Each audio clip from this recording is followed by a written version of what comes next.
lucky day, guys and gals. I got some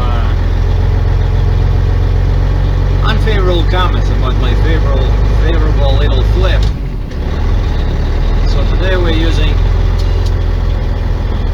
the Dashcam, and I just moved it a little bit towards the driver's side. See if that would improve the voice quality a little bit. And I'm leaving Lake Station, Indiana, just to need to get some fuel before I leave, and I'll be heading towards Edmonton, Alberta with the two big compressors I got on the deck. The total weight is about 36,000 pounds. I'll show you guys a picture a bit later. But the bad news is that I only have 4 hours to drive today. I have not been paying attention to my hours. I didn't go over, but I've been doing so much driving lately that I have to take it, slow. So kind of today is a short day for me. So I'm not sure how I'm gonna make it to Edmonton before 12 on Tuesday, but we'll see what happens. But the last thing I want to do is get a ticket for my logbook. And if that happens, the first thing Landstar will do, they will make me switch to the electronic log. And I don't like those. I'd rather use my computer log. I'm used to it now. And I went into the truck stop to get some the CRST is hiring owner-operators, fleet owners, and lease purchase drivers. Oh, thanks very much. So I went in the truck stop, get some hot water, and get a good breakfast at Denny's because I was starting late. Now it's 11:30 local time. And there's all these Christmas songs everywhere, right? And it makes me wonder, as a former Russian resident, like, if it's Christmas, why is everybody singing out about bells and sleighs and Santa Claus and gifts? Very few songs you'll hear on the radio are about Jesus Christ.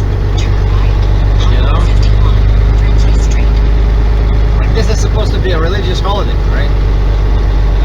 So it's all confusing, like, because Santa Claus has nothing to do with Christmas. See, it was so much easier in my country. Like, there was Santa Claus and New Year, and that's it.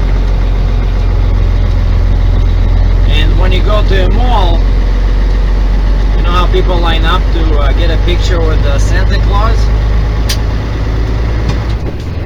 I think that should be illegal. They should pass a law that people should be taking pictures with Jesus Christ. It should be an actor, semi-naked on the cross.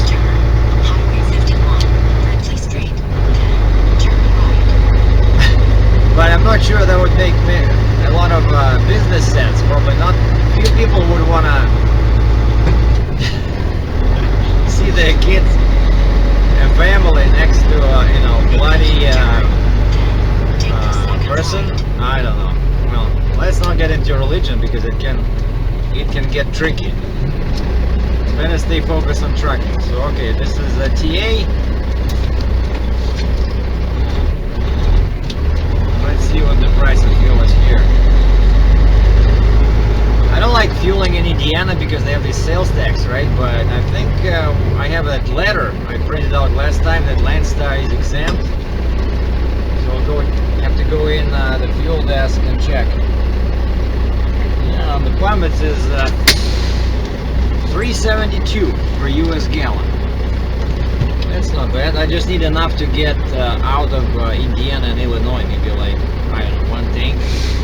Alright, let's do a quick mental check. I got fuel, I got my tea, my cell phone is charged, I just paired the phone with my headset, I got my route on the GPS. I'll just probably get it to Wisconsin, right? I did my customs paperwork before I left Flying J. I scan my documents and email them to Livingston, the customs broker. So we should be good. And the lady at the fuel desk said that the Landstar is probably registered. She said, do it at the pump, and if the screen on the pump will ask me for my DOT number, just enter it, and then the computer will know to apply the correct price. But I'm pretty sure that we are registered because we are based in Florida and Illinois, not Canada. Otherwise, you know, they might make you pay the sales tax, which will greatly increase the price of fuel. I just got 75 gallons. Boy, those compressors, they look pretty. They're like bright red, shiny, brand spanking new.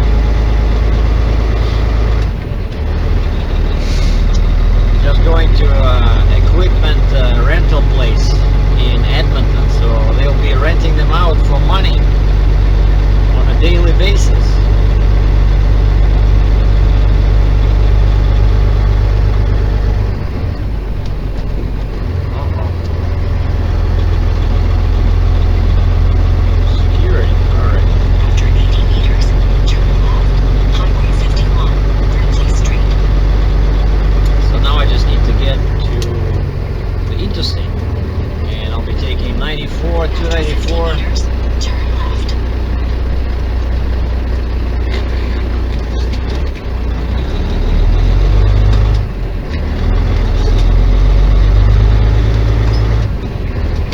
Saturday, so I do not expect too much trouble with traffic.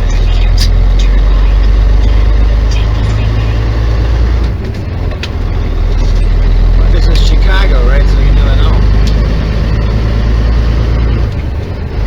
My windshield wiper started acting up yesterday. I was not able to change the mode from to go into intermittent mode. They were just stuck in that constantly moving mode. And then when I came to the shop, I switched off the engine, they still were working. I couldn't shut them off. And the thing on my doorknob fell off. What the heck? So, you know the little knob on your door handle to raise the window? It just fell off and I lost it somewhere. So now I just have a bare piece of metal to raise my window. Jeez. What's next? My exhaust pipe will fall off? I don't know.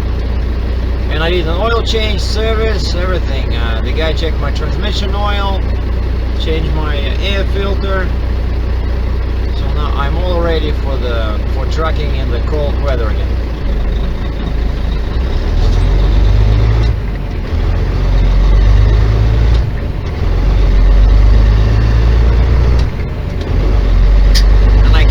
Some guys were complaining about not seeing the hood in the video. That's kind of funny, you know. It's like when you watch a feature film, you tell the director that you want to see a piece of a camera, you know, like or the dolly that the camera sits on. Come on, guys, this is movie making, right? I'm pretty sure you all seen my hood. I thought the interesting thing was in front of the truck, or what I was saying, but well, you want the hood, here you go. By the way, that hood only shows when I use 720p. If I change to 1080p, it disappears, because that one gets a bigger picture. But those files get too big, so I don't want to use them, especially since my flip only has 720p, and then I'm going to combine them. Alright, 94 West, Chicago, here I come.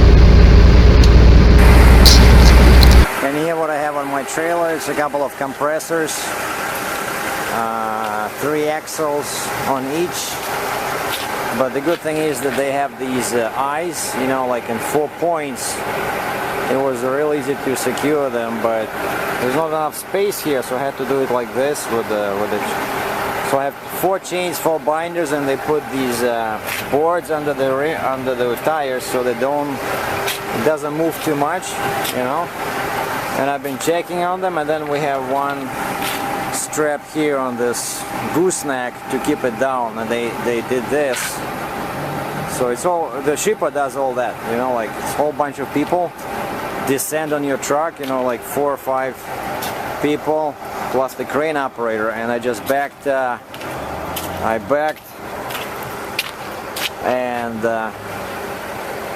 they lowered them with the crane. It's about, like I said, about 36,000 pounds. Quite heavy. So, but, you know, interesting and nice looking load. And I'm inside the Belvedere Oasis on the last one on Illinois Tollway going north. Getting some snacks. See, that's the protein power diet. Meat, no bread, no rice, no potatoes. Beautiful. Well, I'm all ready to start trucking again. My truck is over there. And I'm just leaving Belvedere Oasis. And what happened is that the customs broker called me back after I sent all the documents. And they said I was missing a very important piece called the manufacturer's certificate of origin. Because these are going to be plated, you know, they're going to have their own license plate. Because they have wheels, right? And today's Saturday.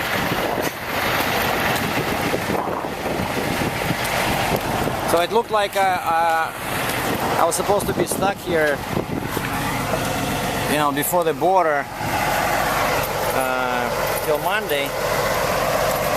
And then the agent called me back because I was being a smart guy. I know they cannot read the text of the email when you send it to them, but they can read the whatever you write on attachments. Oops, sorry, I gotta climb in. And so what I did, I wrote my phone number on one of the attachments because it's all done by the computer nowadays.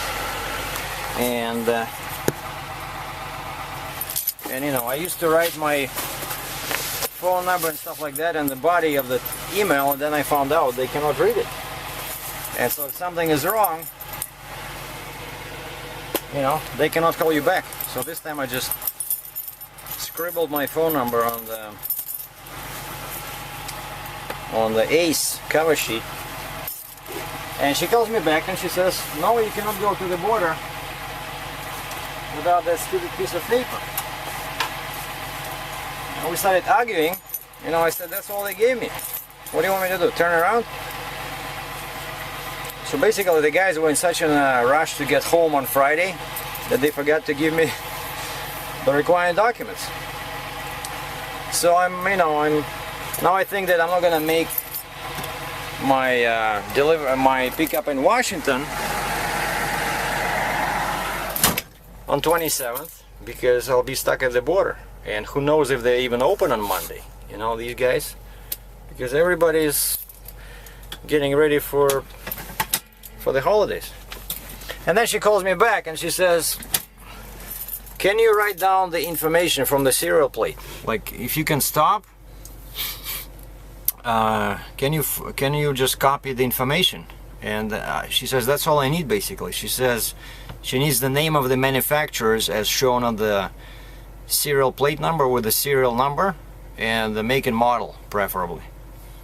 I said, hey, I can take a picture if you'd like, and I can send you a bunch of pictures if you send me your email address. And okay, so that's what we did. So I gave her my driver, you know, working email address, the driver with my number, truck number.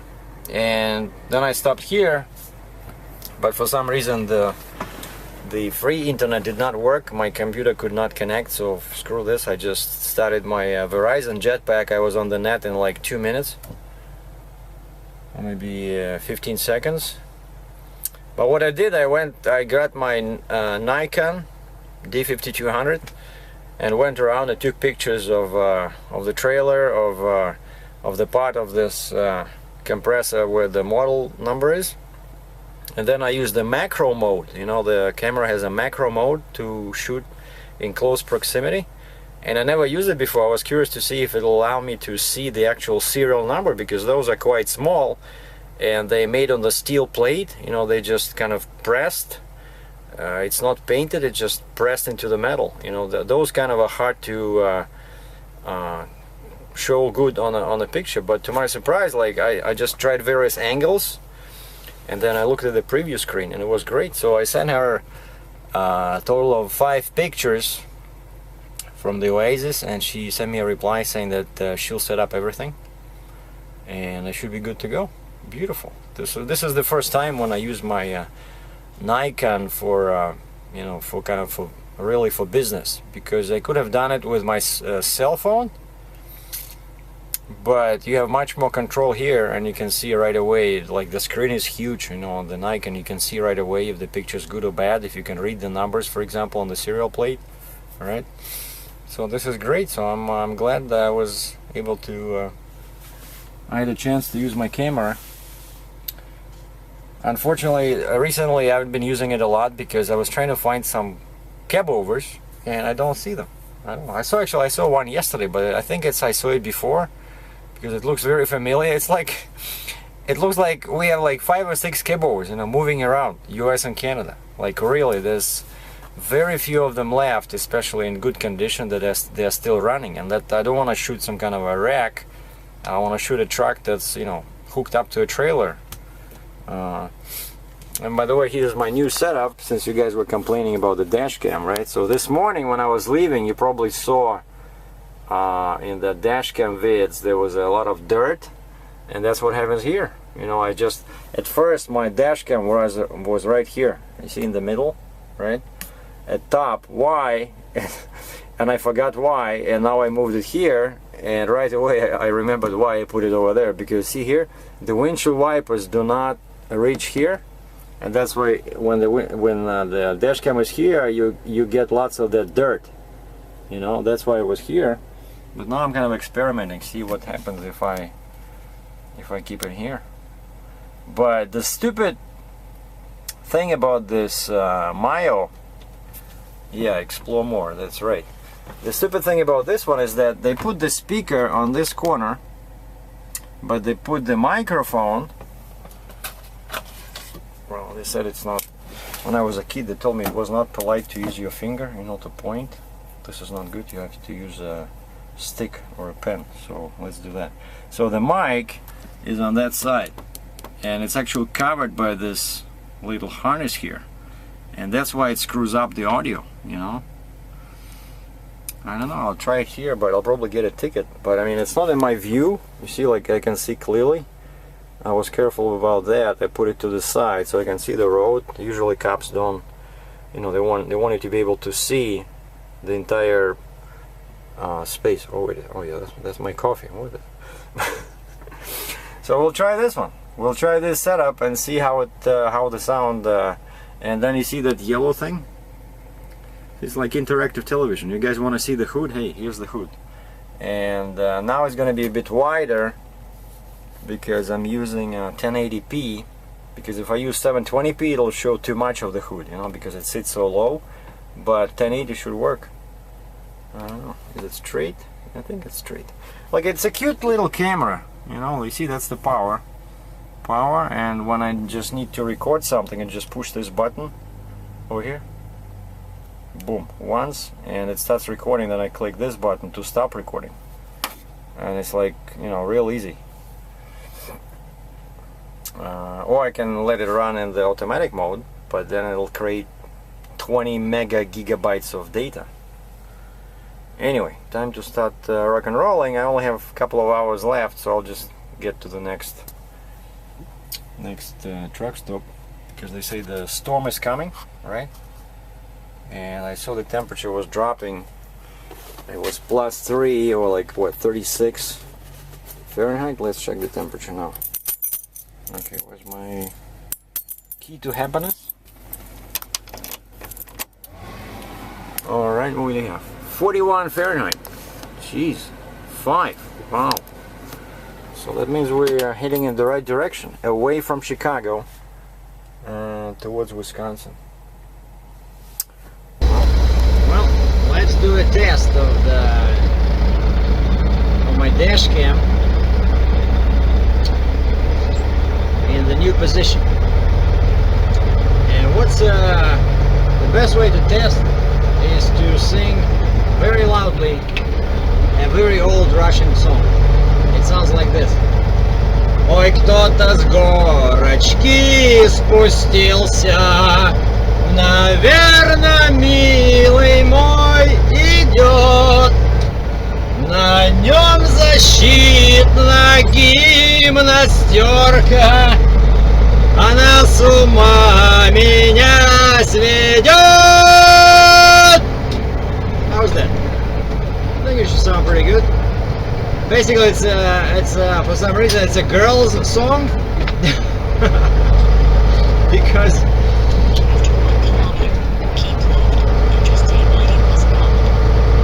because when I was growing up, my mom had her girlfriends for lunch or dinner or whatever, and of course women would always sing kind of girl songs, right? And I was a kid, so I learned them. And it's kind of funny when you're a guy and you sing a song as a female. It's in this song the woman says that she can see her basically what, honey pie darling walking down the hill, and he's wearing army uniform, which looks pretty cool. Okay, usually at this point